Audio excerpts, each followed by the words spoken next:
How much do you think our environment dictates our growth? I think extremely much so, for sure. Like if you're around, and not even just physically, even the people you're around in your environment, they all play a factor on how you think.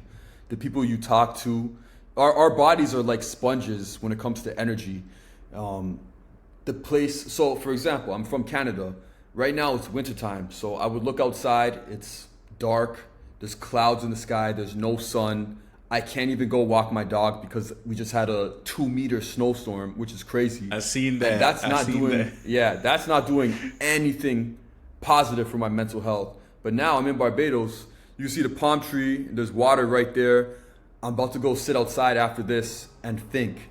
So, what do you think is better for a human when you're able to think and process because your environment is positive, or when you're stuck inside depressed because it's a snowstorm? So it's your environment plays a big factor for sure. I'm picking Barbados all day, every day. Every single time, bro. Every I single- just did it. I said goodbye, Toronto. I'm out of here.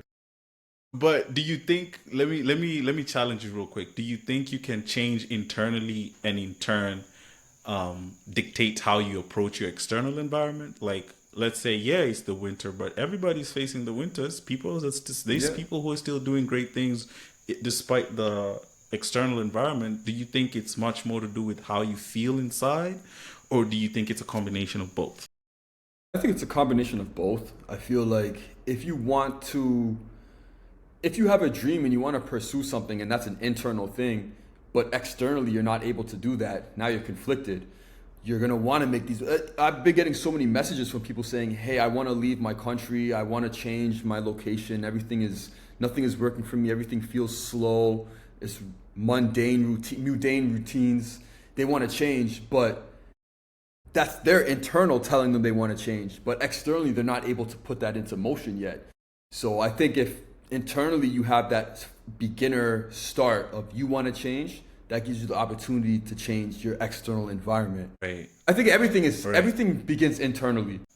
1000. I think you can't evolve without changing your environment. I fundamentally believe that, because for me personally, what had happened was I had started seeing patterns of behavior, of people, of opportunities that just no longer aligned with the internal version of Greg. So in order for me to match the internal version of Greg, I had to leave that environment. Like I just physically I had to leave, but not leaving from a sense of escapism.